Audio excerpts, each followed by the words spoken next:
Hello' everyone, কি খবৰ? সকলোৰে নিশ্চয় ভাল আৰু মোৰো ভাল। আজি দুপৰীয়া যাব ওলালোঁ বিউটি পাৰ্লাৰ, মানে যিহেতু খুৰীমাৰ দোকানখন আছে তালৈ গ'লোঁ। কষ্টৰী বিউটি পাৰ্লাৰ এয়া শ্বহীদ কলেজৰ সন্মুখতে। আৰু আজি ভিতৰলৈ সোমাই গৈ ভাবিছোঁ আপোনালোক গোটেইখিনি বস্তুৱেই দেখাম। তো এয়া আপোনালোকক দেখাইছোঁ। এয়া খুৰীমাই চুল ষ্ট্ৰেট কৰে, লগতে এয়া থ্ৰেডিং কৰে, মুখ ফেচিয়েল কৰে, আৰু আপোনালোক গোটেইখিনি বস্তু দেখাই দিছোঁ। আৰু প্ৰডাক্টবিলাক ধুনীয়া, মানে ভাল ইউজ কৰে। তো এয়া আৰু অতি কম প্ৰাইচতে বস্তুবিলাক পাব। আপোনালোকে আহিব, মই তলত কণ্টেক্ট নম্বৰ দিম। যেতিয়া আপোনালোকক মেকআপ কৰিব লাগে মেকআপো কৰিব পাৰিব। তো এয়া চাওকচোন, বস্তুবিলাক ইমান ধুনীয়া ধুনীয়া কালেকশ্যন নহয়নে বাৰু?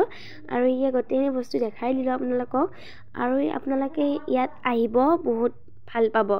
তাৰপাছতে এয়া ফেচিয়েল কৰা প্ৰডাক্টসমূহ দেখাই দিছোঁ। আমি থাকোঁতে এটা বা আহিলে এয়া মুখখন ফেচিয়েল কৰিবলৈ, আৰু লগতে যিহেতু কলেজৰ সন্মুখতে নহয়নে, এয়া বা এজনীও আহিলে থ্ৰেডিং কৰিবৰ কাৰণে। আমি অকণমান ৱেইট কৰি দিলোঁ বাৰু, যিহেতু মানুহ আছিলে, লাহে লাহে কমি আছে আৰু।